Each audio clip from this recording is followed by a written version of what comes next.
Seat हारी। देखिए, उत्तर प्रदेश में जिस समय बाई इलेक्शन हुआ, जितने भी भारतीय जनता पार्टी के खिलाफ दल हैं और जो हमारे सहयोगी दल हैं, मैंने उनसे सबसे चिट्ठी लिख करके समर्थन मांगा था। लेकिन उत्तराखंड में हो सकता है कांग्रेस को ये लगता हो कि बिना समर्थन के ही हम जीत जाएंगे।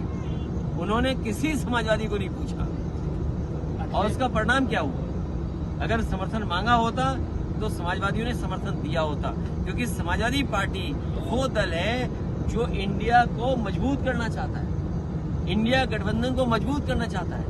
उत्तर प्रदेश में समाजवादी पार्टी बीजेपी को रोकेगी तो दिल्ली में बीजेपी रोकेगी। आज सबसे ज्यादा घबराहट बीजेपी को किसी से है तो समाजवादियों से है।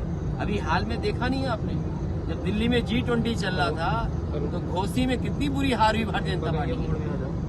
अब अपनी हार की वजह नहीं बता पा रहे और कितना संसाधन जुटाया था, कितने नेताओं को जुटाया था, क्या भाषा इस्तेमाल नहीं हुई थी, लेकिन उसके बावजूद भी जनता ने समाजवादियों को चुना, पीडीए को चुना और उसका परिणाम ये है कि 50,000 ही हार हारी है भारतीय जनता पार्टी।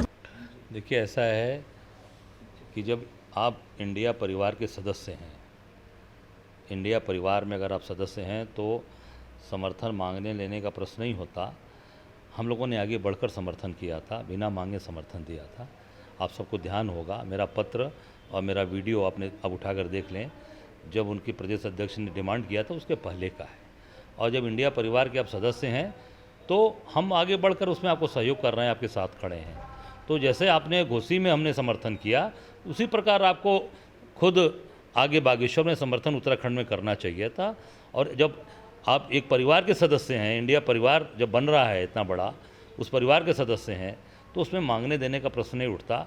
और अगर हम सदस्य हैं तो हम आगे बढ़कर देंगे, या फिर ये हो कि मैं उस परिवार का सदस्य नहीं हूँ, तब हो सकता है कि भाई मांगना है, देना है कि नहीं देना है, लेना है कि नहीं लेना है, तब ये प्रश्न उठता है। अगर हम परिवार के सदस्य हैं तो हम उसके साथ खड़े रहेंगे, हर लड़ाई में उसके साथ खड़े रहेंगे।